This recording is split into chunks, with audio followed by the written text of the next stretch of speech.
Healthy People, saya Siti Utami Sulasti, ahli gizi Rumah Sakit Umum Provinsi NTB.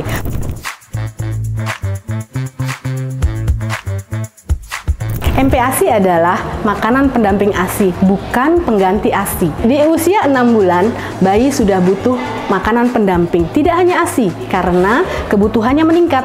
Mulai dari 6 bulan, dimulai dengan makanan yang lumat, kemudian makanan lunak, dilanjutkan dengan makanan yang sesuai dengan makanan rumah tangga, sehingga sangat butuh MPASI, karena 1000 HPK membutuhkan energi yang mencukupi untuk mencegah stunting.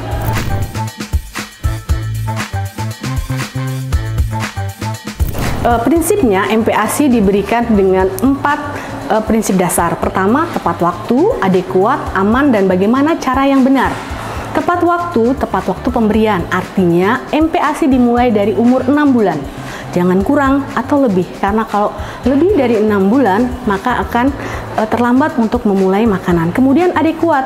Yang dimaksud adekuat adalah cukup energi, protein, lemak, dan karbohidrat. Di usia 6-8 bulan dibutuhkan 200 kilokalori, kemudian di usia 9-11 bulan dibutuhkan 300 kilokalori, dan di usia 12-23 bulan dibutuhkan 550 kalori.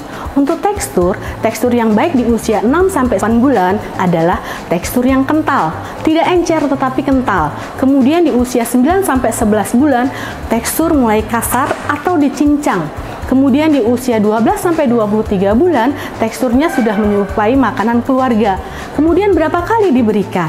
Diberikan 2-3 kali sehari, kemudian ditambah dengan 1-2 kali selingan.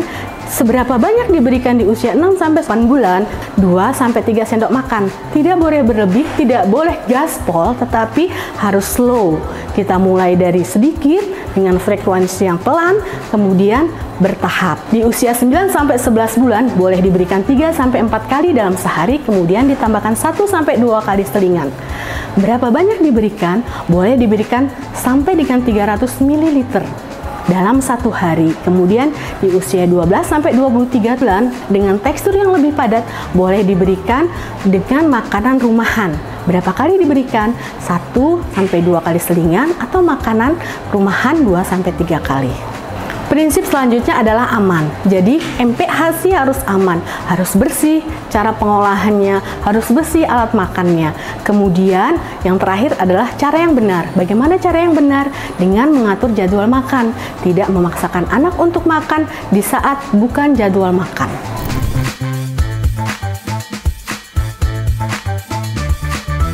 Kebutuhan protein di usia di atas 6 bulan sudah mulai meningkat, dan di saat umur 1 tahun pertumbuhan dan perkembangan anak sangat cepat. Pada saat pertumbuhan itu sangat cepat, kebutuhan protein pun otomatis meningkat. Kebutuhan protein pada bayi dan anak sekitar 10-15%. Kenapa harus protein hewani? Karena protein hewani adalah protein yang lengkap asam aminonya. Apakah kemudian atau protein nabati tidak boleh? Bukan seperti itu, tetapi pada saat tumbuh cepat, protein hewanilah yang perlu diperhatikan, karena asam amino di dalam protein hewani sangat mumpuni untuk mencapai pertumbuhan dan perkembangan yang optimal.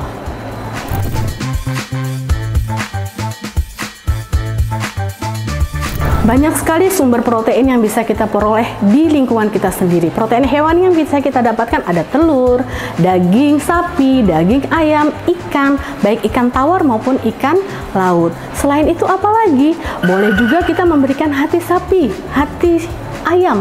Tetapi yang perlu diingat dan waspada adalah cara mengolahnya. Kita harus mengolah dengan baik sehingga yang kita berikan ke anak kita juga aman.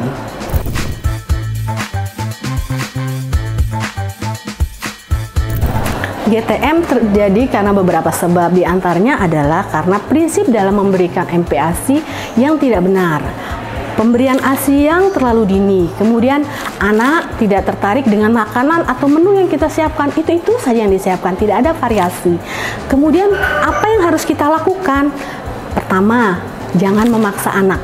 Pada saat anak tidak mau makan, tidak ada paksaan. Kemudian jangan memarahi anak pada saat tidak mau makan. Kita dekati dengan cara yang halus. Kemudian batasi waktu makan hanya 30 menit. Lebih dari 30 menit sebaiknya kita istirahat dulu. Kemudian makan yang tidak disertai aktivitas lain, bukan makan dengan cara jalan-jalan kemudian diberi makan atau makan dengan menonton HP. Selanjutnya, jangan menyerah untuk mengenalkan makanan. Kemudian lingkungan makan menyenangkan. Lingkungan makan yang menyenangkan adalah salah satu juga cara agar anak mau makan. Kita harus menciptakan lingkungan yang nyaman. Sebisa mungkin kita makan bersama keluarga sehingga anak merasa nyaman untuk makan. Selanjutnya, setelah anak mendapat lingkungan makan yang menyenangkan, dorong anak untuk makan sendiri. Bagaimana caranya? Pada saat umur 8 bulan, anak sudah bisa memulai makan sendiri. Contohnya dengan memberi finger food, jadi anak bisa memegang makanannya sendiri. Selanjutnya, jangan menjadikan makanan sebagai hadiah. Jangan ada lagi emak-emak yang memberi hadiah kalau anaknya cepat menghabiskan makan. Kemudian atur jadwal makan utama dan selingan. Utamakan makanan utama, selingan diberikan pada saat selingan. Selanjutnya yang terakhir, sajikan porsi sesuai dengan kebutuhan. Healthy people, bila healthy people memiliki masalah terhadap anak tidak mau makan, anak susah makan, atau berat badan anak tidak naik, boleh datang ke poli kami di Poli Gizi Rumah Sakit Umum Provinsi NTB. Kami hadir setiap hari dari hari Senin sampai hari Sabtu di jam kerja.